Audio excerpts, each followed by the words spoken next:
950 कमरों का museum, 5.5 crore panel वाला सोलर प्लांट समेत इस साल 2026 में दोस्तों भारत में 7 बड़े मेगा प्रोजेक्ट शुरू होने जा रहे हैं। जी हाँ, इन प्रोजेक्ट्स को देखकर, इन प्रोजेक्ट्स के बारे में जानकर आप भी यही कहोगे कि आखिर भारत कितनी तरक्की और विकास की तरफ आगे बढ़ रहा है। 1.5 करोड़ परिवारों को सोलर के जरिए बिजली देने वाला दुनिया का सबसे बड़ा सोलर एनर्जी पार्क भी बनने जा रहा है भारत में। इसके अलावा 25,000 से भी ज्यादा कलाकृतियों का दुनिया का सबसे बड़ा म्यूजियम, 6 रनवे वाला एशिया महाद्वीप का सबसे बड़ा एयरपोर्ट भी इस साल 2026 में भारत के इंफ्रास्ट्रक्चर में शामिल है। लगभग 4 लाख करोड़ के 7 ऐसे बड़े मेगा प्रोजेक्ट्स जिनकी स्टोरी देखते हैं दोस्तों, जो साल 2026 में भारत के इंफ्रास्ट्रक्चर को दुनिया में प्रसिद्ध करेंगे। तो सबसे पहले देखिए, दुनिया का सबसे बड़ा म्यूजियम युगे युगेन भारत के नाम से बनने जा रहा है। ये हमारे देश का राष्ट्रीय संग्रहालय होगा, नेशनल म्यूजियम। दिल्ली में केंद्रीय संस्कृति मंत्रालय द्वारा जो मौजूदा केंद्रीय सचिवालय है, उसकी जगह ये दुनिया का सबसे बड़ा म्यूजियम बनाया जा रहा है, जो कि 5000 साल के भारतीय इतिहास को बताएगा। इसकी लोकेशन की बात करें तो एग्जैक्टली जो केंद्रीय सचिवालय है, नॉर्थ साउथ ब्लॉक नई दिल्ली में, वहाँ ये बन रहा है। और इसकी खासियत ये होगी दोस्तों की 1.5 लाख वर्ग मीटर में इसका फैलाव होगा, 950 कमरे होंगे इसमें, 8 थीमेटिक सेक्शन होंगे, 30 इमर्सिव गैलरी होगी और 25,000 से भी ज्यादा अद्भुत कलाकृतियां इस म्यूजियम में रखी जाएगी। इस म्यूजियम की जिम्मेदारी भारतीय राष्ट्रीय संग्रहालय और फ्रांस म्यूजियम्स डेवलपमेंट को दी गई है और इसकी शुरुआत फेज 1 जून 2026 तक शुरू हो जाएगा और फेज 2 मंत्रालयों की शिफ्टिंग के बाद शुरू किया जाएगा। 2700 करोड़ का इसका बजट रखा गया है। अच्छा, इस म्यूजियम से हमें क्या फायदा होगा? तो जो हमारे देश के छात्र हैं, रिसर्चर्स हैं या पर्यटक हैं, उनको भारत का पूरा इतिहास विजुअली समझने को मिलेगा। अनुमान लगाया जा रहा है कि सालाना 1 करोड़ से भी ज्यादा लोग इसे देखने आएंगे। तो आसपास के एरिया में टूरिज्म, हॉस्पिटैलिटी बढ़ेगी, सर्विस सेक्टर में रोजगार भी बढ़ेंगे और भारत की कल्चरल सॉफ्ट पावर भी मजबूत होगी। यहाँ तक कि विदेशी पर्यटक भी भारत को समझ सकेंगे, है ना। अच्छा, वैसे जनरल नॉलेज के लिए बता दूं आपको, फिलहाल दुनिया का सबसे बड़ा म्यूजियम फ्रांस की राजधानी पेरिस में बना हुआ है, जिसका नाम है लूव्र म्यूजियम। चलिए अब देखिए दूसरी भारत की बड़ी उपलब्धि जो 2026 में भारत को मिलने जा रही है, सबसे बड़ा रामायण मंदिर। जी हाँ, ये विराट विशाल रामायण मंदिर बनाया जा रहा है। उत्तर प्रदेश अयोध्या में नहीं बल्कि बिहार में बनेगा ये। वैसे ये जून 2023 में ही बनना शुरू हो चुका है, जो दुनिया का सबसे बड़ा रामायण मंदिर है, जिसमें कंबोडिया के अंकोर वाट और भारत के रामेश्वरम और मीनाक्षी मंदिरों जैसी झलक भी आपको देखने को मिलेगी। बिहार के पूर्वी चंपारण में ये बनकर तैयार हो रहा है और इसी विराट रामायण मंदिर में दोस्तों दुनिया का सबसे बड़ा शिवलिंग भी लगाया जाएगा, जो कि इस साल फरवरी तक स्थापित हो जाएगा। अभी ये शिवलिंग भारत के तमिलनाडु, आंध्र प्रदेश और महाराष्ट्र इन राज्यों से होते हुए मध्य प्रदेश से आगे निकल चुका है। ये इतना बड़ा शिवलिंग है कि इसको पहुंचने में भी कई दिन लग रहे हैं। बड़े टेलर पर इसको लाया जा रहा है। इस शिवलिंग की तस्वीरें देखकर ही आप अंदाजा लगा सकते हैं कि ये कितना विशाल शिवलिंग होगा। 33 फीट ऊंचा है ये, 10 साल में बनकर तैयार हुआ इतना बड़ा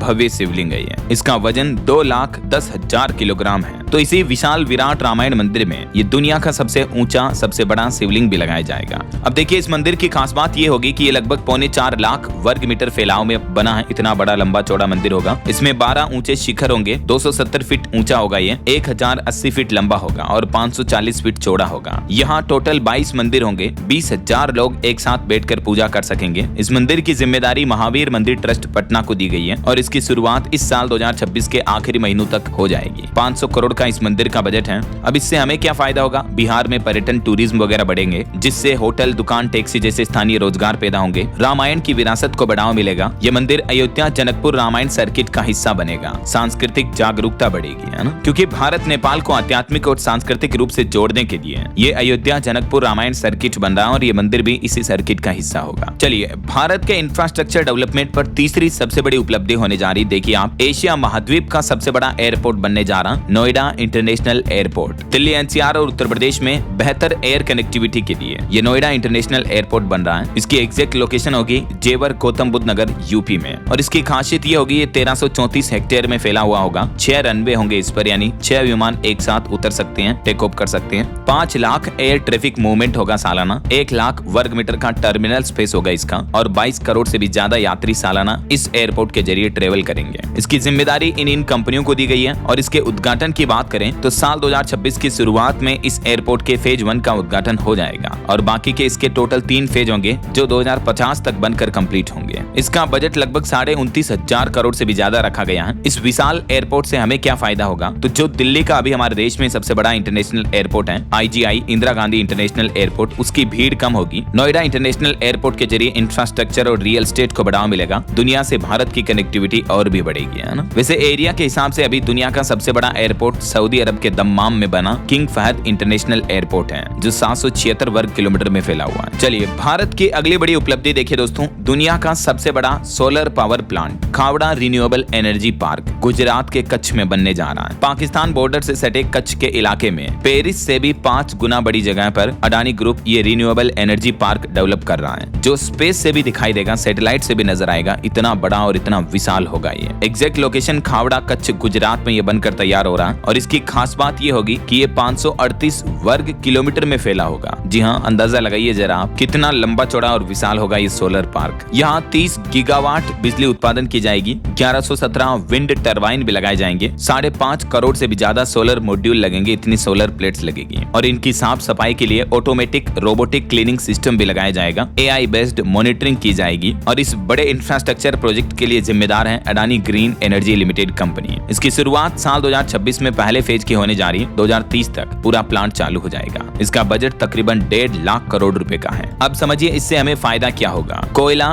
गैस वगैरह की जगह सौर ऊर्जा से बिजली पैदा होगी जिससे कार्बन उत्सर्जन में कमी आएगी, पोल्यूशन घटेगा ना। और इस बड़े प्रोजेक्ट से दोस्तों लगभग 1 करोड़ 80 लाख घरों को बेरोक टोक और सस्ती बिजली मिल पाएगी। ब्लैकआउट में कमी आएगी, बिजली कटौती में मतलब। और इसके साथ ही Bharat global renewable energy leader बनने की दिशा में भी आगे बढ़ेगा। स्थानीय स्तर पर ट्रांसमिशन, ऑपरेशंस, मैनेजमेंट, लॉजिस्टिक्स वगैरह में रोजगार के नए अवसर भी खुलेंगे इस बड़े सोलर पार्क से, है ना। अभी दुनिया का सबसे बड़ा पावर प्लांट जो है वो 3 गोर्जेस डैम है जो चीन की यांगत्जे नदी पर बना हुआ है। इसकी कैपेसिटी 22.5 गीगावाट है। चलिए भारत का अगला बड़ा इंफ्रा प्रोजेक्ट देखिए दोस्तों, देश का पहला chip manufacturing project Dholera Feb और सानंद ओसेट प्लांट्स। जी हाँ दोस्तों, अभी तक भारत में चिप सिर्फ डिजाइन या असेंबल ही होते थे, लेकिन अब जल्दी आपको made in India semiconductor mission के तहत गुजरात में विदेशी कंपनियों के साथ चिप मैन्युफैक्चरिंग देखने को मिलेगी, मेड इन इंडिया चिप। इसके प्रोजेक्ट तैयार किए जा रहे हैं। इसका एग्जैक्ट लोकेशन है धोलेरा और सानंद गुजरात में। इस प्लांट की भी खासियत ये है 320 एकड़ से भी ज्यादा में इसका फैलाव है। इतना बड़ा विशाल एरिया में ये बना हुआ है। 50,000 वेफर्स हर महीने यहाँ बनेंगे। एक वेफर से ही हजारों चिप बनाए जाते हैं। 2 करोड़ से ज्यादा चिप्स का डेली प्रोडक्शन होगा यहाँ। चिप मतलब जो बहुत ही बारीक बारीक नैनो टेक्नोलॉजी वाली चिप जो आती है IC वगैरह, जैसे कंप्यूटर का CPU होता है, उस तरह के बहुत advance AI based technology chip बनाए जाएंगे यहाँ। और इन चिप को बनाने के लिए भी AI बेस्ड ऑटोमेटिक प्लांट्स लगाए जा रहे हैं। इस प्रोजेक्ट के डेवलपमेंट की जिम्मेदारी कई कंपनियों पर दी गई है, जैसे टाटा इलेक्ट्रॉनिक्स, ताइवान की power chip semiconductor manufacturing Corp और अमेरिका की माइक्रोन टेक्नोलॉजी भी है। इसका उद्घाटन इस साल के अंतिम महीने दिसंबर 2026 में किया जाएगा और इसका बजट है लगभग 1.25 लाख करोड़ रुपए का। अब समझिए इस इंफ्रा से हमें फायदा क्या होगा। इंजीनियर्स, टेक्नीशियन जैसे तकरीबन 20,000 से भी ज्यादा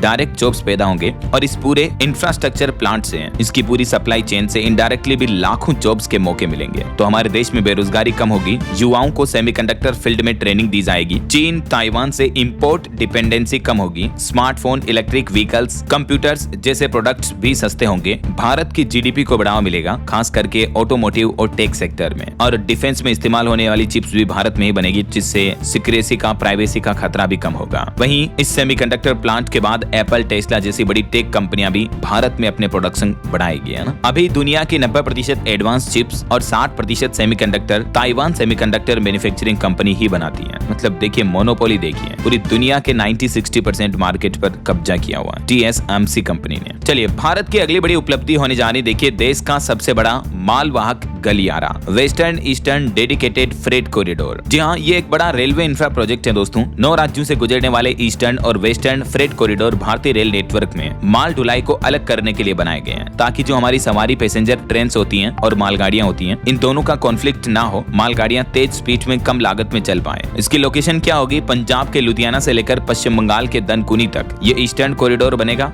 वहीं इधर वेस्ट इलाके में देखा जाए तो उत्तर प्रदेश के दादरी से लेकर महाराष्ट्र के जवाहरलाल नेहरू पोर्ट तक ये वेस्टर्न कॉरिडोर बनेगा। ऑल ओवर इंडिया में में मतलब मालगाड़ियों का ये अलग रेलवे नेटवर्क तैयार किया जा रहा, समझ रहे हो। इसकी कुल लंबाई होगी 1337 किलोमीटर लंबी है। ये भारत के मानचित्र में आप समझ सकते हैं किस तरह से ये भारत के उत्तर, पश्चिम और पूर्व राज्यों को भी जोड़ेगा और कुछ दक्षिणी राज्यों तक भी माल की कनेक्टिविटी बढ़ेगी इससे। 1506 किलोमीटर लंबा वेस्टर्न कॉरिडोर होगा और 1337 किलोमीटर लंबा ईस्टर्न कॉरिडोर होगा। इस कॉरिडोर रूट पर 150 किलोमीटर प्रति घंटा की रफ्तार से मालगाड़ियां दौड़ेगी, फुल पैकेज फुल लोड मालगाड़ियां। और इससे फायदा ये होगा दोस्तों खास करके कि 70% जो मालगाड़ियां अभी हमारे देश में पैसेंजर ट्रैक पर चलती है ना, उनको इस कॉरिडोर के रूट में शिफ्ट किया जाएगा और इन रेलवे ट्रैक पर केवल मालगाड़ियां ही चलेगी। तो इससे एक सबसे बड़ा फायदा ये भी होगा कि पैसेंजर ट्रेन के जरिए रेलवे दुर्घटनाओं की आशंका भी कम हो जाएगी। अभी हाल ही में आपको पता होगा कुछ ही दिन पहले 4-5 दिन पहले हमारे देश में एक बड़ा रेल हादसा हुआ था। बिहार के जमुई में एक सीमेंट माल से लदी मालगाड़ी नदी में गिर गई, जबकि 30 मिनट पहले, आधा घंटा पहले इसी रूट पर एक पैसेंजर ट्रेन भी गुजरी थी, पूर्वांचल एक्सप्रेस। अगर ट्रेन ऐसे गिर जाती है और ऐसे ट्रेन के डिब्बे अगर पुल से नीचे गिर जाते, नदी में गिर जाते, तो जना सोचिए आप कितनी बड़ी जनहानि हो सकती थी, राइट। इस मालगाड़ी के 10 डिब्बे तो पुल से नीचे गिर गए, 19 डिब्बे बेपटरी हो गए, कई डिब्बे नदी में जा गिरे। वो तो गनीमत रही कि ये यात्री ट्रेन नहीं थी, तो जनहानि नहीं हुई। तो इसी तरह से मालगाड़ियों के रूट अब अलग बनाए जाएंगे ताकि अगर कोई दुर्घटना भी हो जाती है तो पैसेंजर ट्रेन, यात्री ट्रेनों का रूट प्रभावित नहीं होगा, है ना। और इस बड़े इंफ्रा प्रोजेक्ट की जिम्मेदारी दी गई है dedicated freight corridor corporation of India limited और रेलवे मंत्रालय, भारत सरकार के अंतर्गत। इसकी शुरुआत ईस्टर्न कॉरिडोर चालू और वेस्टर्न कॉरिडोर मार्च 2026 तक चालू हो जाएगा। 82,000 करोड़ दोस्तों इस प्रोजेक्ट की टोटल वैल्यू है, बजट है मतलब। और भी देखिए इससे हमें और क्या क्या फायदे होंगे। मालगाड़ियों के अलग ट्रैक होने से सवारी गाड़ियों को इंतजार नहीं करना होगा, तो ट्रेनें लेट नहीं होगी। इसके अलावा इनके सेपरेट रूट पर मालगाड़ियों की स्पीड भी ज्यादा होगी, तो देश में ट्रांसपोर्टेशन लॉजिस्टिक्स भी फास्ट होगा। फ्रेट कॉरिडोर से हर किलोमीटर औसतन 72 ट्रक गड़ जाएंगे, तो हाईवे पर, सड़कों पर भी ट्रैफिक कम होगा, क्योंकि अभी ट्रकों के जरिए जो माल इधर उधर जाता है, तो हाईवे पर ट्रकों वगैरह की संख्या बहुत ज्यादा होती है। इससे सड़क दुर्घटनाएं वगैरह भी आए दिन देखने को मिलती हैं, राइट। और पोल्यूशन भी बढ़ता है, इतने बड़े ट्रक चलते हैं